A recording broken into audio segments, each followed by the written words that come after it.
बिया मोरा फूटल करमवा सुनिला हमारी अम्मा हो। अरे सुनिला हमारी अम्मा हो। एक तो मिलल करिया बलमुआ दूसरे हवे निकम्मा हो। एक तो मिलल करिया बलमुआ दूसरे हवे निकम्मा हो। सेंट मार के झार के जुल्फी घूमय दीना रतिया हो।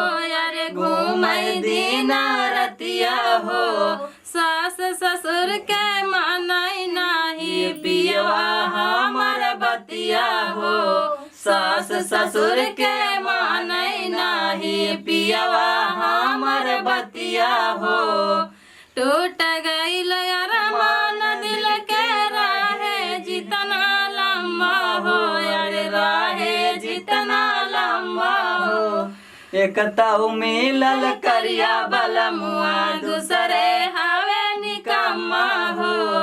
एक तो मिलल करिया बलमुआ दूसरे हवे निकम्मा हो।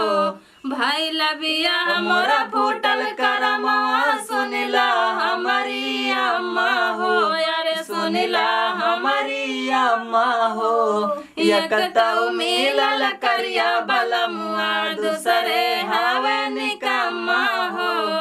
एक तो हवे करिया बलमुआ दूसरे हवे निकम्मा हो।